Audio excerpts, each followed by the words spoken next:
Budget দেখে আমার মনে পড়েছে যে মাননীয় প্রধানমন্ত্রী সেই লন্ডনের ধারায় এই 18 বছর যে তিনি থাকলেন, তার যে চিন্তা চেতনা, সেই চিন্তা চেতনার বহিঃপ্রকাশ ঘটলো বাংলাদেশের আজকের এই বাজেটে। জেলখানায় আমরা রাতে খাবার খেতে যাব একসঙ্গে। মাননীয় আজকের প্রধানমন্ত্রী আমাদের পাশের রুমে থাকতেন। একটা ছেলে পানি নিয়ে আসছে। জেলখানায় জানেন আপনারা যে তাদেরকে যারা কাজ করে ফালতু বলা হয়, তাদেরকে সেবক, এখন সেবক হয়েছে, ওই সময় বলতো। তো সে আসলো পানি নিয়ে, সে শীতে কাঁপছে। আমাদের সামনেই সে কাঁপুনি দেখে আজকের মাননীয় প্রধানমন্ত্রী জনাব তারেক রহমান নিজের জ্যাকেটটা খুলে ওই ছেলেটার গায়ে পরিয়ে দিলেন। নিজের গায়ের জ্যাকেট খুলে ওর গায়ে পরিয়ে দিলেন এবং পরিয়ে দিয়ে বললেন, এটা তোমার। মাননীয় সদস্য আমানুল্লাহ আমান, ঢাকা 2, আপনার সময় 8 মিনিট। বিসমিল্লাহির রহমানির রহিম। মাননীয় স্পিকার, আপনাকে ধন্যবাদ। মাননীয় স্পিকার, আজকের যে বাজেট দেওয়া হয়েছে, এই বাজেট সম্পর্কে বিস্তারিত গঠনমূলক খাতওয়ারি বক্তব্য এখানে হয়েছে। আমি বিস্তারিত বক্তব্যে যাব না। আমি 5 বার এমপি হওয়ার সুযোগ হয়েছে। সাবেক 3 বারের প্রধানমন্ত্রী দেশনেত্রী বেগম খালেদা জিয়া এবং আজকের মাননীয় প্রধানমন্ত্রী জনাব তারেক রহমান আমাকে সেই সুযোগটি করে দিয়েছেন। আমি 1991 সাল থেকে যত বাজেট দেখেছি, এই ধরনের বাজেট কখনোই জাতীয় সংসদে এভাবে উপস্থাপন করা হয়নি। স্মরণকালের স্মরণীয় ইতিহাস সৃষ্টি করেছে সেই বাজেট মাননীয় প্রধানমন্ত্রী জনাব তারেক রহমানের নেতৃত্বে মাননীয় সুযোগ্য অর্থমন্ত্রী জনাব আমির খসরু মোহাম্মদ চৌধুরীর তার যে চিন্তা চেতনা, তার মধ্য দিয়ে এবং আমাদের ক্যাবিনেটের এবং বিশিষ্ট ব্যক্তিবর্গদের সকলের পরামর্শ নিয়ে যে বাজেটটি দিয়েছেন, এই বাজেট স্মরণীয় হয়ে থাকবে। মাননীয় স্পিকার, আমি দেখেছি এই বাজেটে গরিবের জন্য যা কিছু করা প্রয়োজন মাননীয় প্রধানমন্ত্রী জনাব তারেক রহমান, মাননীয় অর্থমন্ত্রী সেটা করেছেন। চাল, ডাল, আটা, তেল, লবণ, সাবান, মশলা, গরু, ছাগল, হাঁস, মুরগি, মানে বলতে গেলে আর শেষ করা যাবে না। মূল্য কমিয়েছেন, কোনো কর নেই। শিক্ষার জন্যে যে বাজেট দিয়েছেন 1,36,000 কোটি টাকা প্রায়, এই বাজেট তো ইতিহাসে কখনোই আমরা দেখিনি। এবং এই বাজেটটা দেখে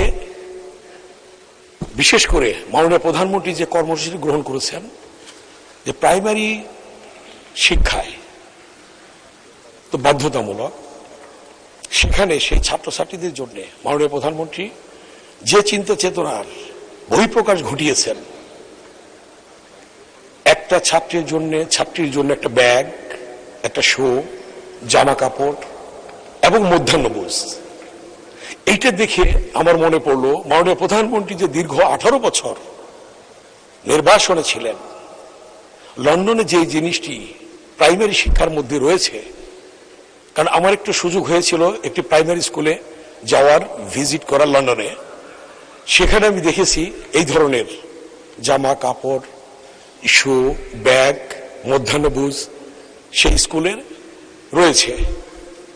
এই বাজেট দেখে আমার মনে পড়েছে যে মাননীয় প্রধানমন্ত্রী সেই লন্ডনের ধারায় এই 18 বছর যে তিনি থাকলেন, তার যে চিন্তা চেতনা, সেই চিন্তা চেতনার বহিঃপ্রকাশ ঘটলো বাংলাদেশের আজকের এই বাজেটে। আমরা এটা প্রমাণ পেলাম। মাননীয় স্পিকার, গরিব দুঃখীদের জন্য যেভাবে তিনি এই বাজেটে লক্ষ্য রেখেছেন, মাননীয় অর্থমন্ত্রী লক্ষ্য রেখেছেন, এটা স্মরণীয়। এই কথাটি আজকে আমার মনে পড়ে যে গরিবের প্রতি কেন মাননীয় প্রধানমন্ত্রী, অর্থমন্ত্রী বা আজকের আমাদের বিএনপি অঙ্গ সহযোগী সংগঠনের নেতা কর্মীদের যে দরদ। আমি একটি ঘটনা বলি। জেলখানায় doctor Mosharraf sir, barrister Moudud Ahmed, Mohammad Nasir Uddin, আমি, ফজল হক মিলন, আমরা জেলখানায় 11 ছেলে ছিলাম। আমাদের পাশে এবং ইকবাল হাসান টুকু। জেলখানায় আমরা রাতে খাবার খেতে যাব একসঙ্গে। মাননীয় আজকের প্রধানমন্ত্রী আমাদের পাশের রুমে থাকতেন। একটা ছেলে পানি নিয়ে আসছে। জেলখানায় জানেন আপনারা যে তাদেরকে যারা কাজ করে ফালতু বলা হয়, তাদেরকে সেবক, এখন সেবক হয়েছে, ওই সময় বলতো। তো সে আসলো পানি নিয়ে, সে শীতে কাঁপছে। আমাদের সামনেই সে কাঁপুনি দেখে আজকের মাননীয় প্রধানমন্ত্রী জনাব তারেক রহমান নিজের জ্যাকেটটা খুলে ওই ছেলেটার গায়ে পরিয়ে দিলেন। নিজের গায়ের জ্যাকেট খুলে ওর গায়ে পরিয়ে দিলেন এবং পরিয়ে দিয়ে বললেন, এটা তোমার শীতের কাপড় নেই। গরিবের প্রতি তার যে মমত্ববোধ এবং গরিবের জন্যে, দুঃখীর জন্যে, দুঃখীদের জন্য, মানুষের জন্য যেটা করেছেন। মাননীয় স্বাস্থ্যমন্ত্রী এখানে আছেন, স্বাস্থ্যের জন্য কি করেছেন? হার্ট অ্যাটাক হলে এটা গরিব মানুষ, এটা রিং পরাতে 1,10,000 টাকা লাগতো, এখন সেটাকে অর্ধেক করে 55,000 টাকা নিয়ে এসেছেন। এভাবে স্বাস্থ্য ক্ষেত্রে, স্বাস্থ্য সেবার জন্য যেটা করেছেন স্মরণীয় হয়ে থাকবে। এর সাথে আমার আরেকটা কথা বলতে হয়, যোগ করতে হয়। আমার এলাকায় 20 শয্যা বিশিষ্ট হসপিটাল ছিল, 17 বছর পূর্বে হয়েছিল। মাননীয় মন্ত্রী তখন স্বাস্থ্যমন্ত্রী ডক্টর খন্দকার মোশাররফ হোসেন স্যার করে দিয়েছিলেন। সেই হসপিটালটি 17 বছরে যে 20টি বেড ছিল, 20টি বেডই নিয়ে গেছে। ডাক্তার নেই 20 বছর, এই 17 বছরে কোনো একটা ডাক্তার সেখানে আসে নাই এবং বেডগুলা নিয়ে গেছে। তা আমি এবার স্বাস্থ্যমন্ত্রী মহোদয়কে বললাম যে এই অবস্থা, দুই পর্যায়ক্রমে ব্যবস্থা করছেন, দেখেন অবস্থাটা, যে অতীতের সরকার কি করেছে আর বর্তমান সরকার কি করছে স্বাস্থ্য ক্ষেত্রে। কৃষি ক্ষেত্রে বিনামূল্যে বীজ, সার দেওয়া হচ্ছে। আজকে কৃষক কার্ড দেওয়া হয়েছে, ফ্যামিলি কার্ড মাননীয় প্রধানমন্ত্রী প্রতিশ্রুতি দিয়েছিলেন নির্বাচনের পূর্বে, সেই প্রতিশ্রুতি তিনি বাস্তবায়ন করছেন।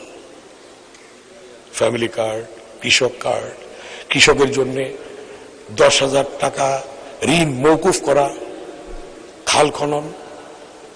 আমি এই যে খাল খননের সাথে আরেকটি কথা বলবো মাননীয় প্রধানমন্ত্রীর কাছে, যে আমাদের 1981 সালে বুড়িগঙ্গার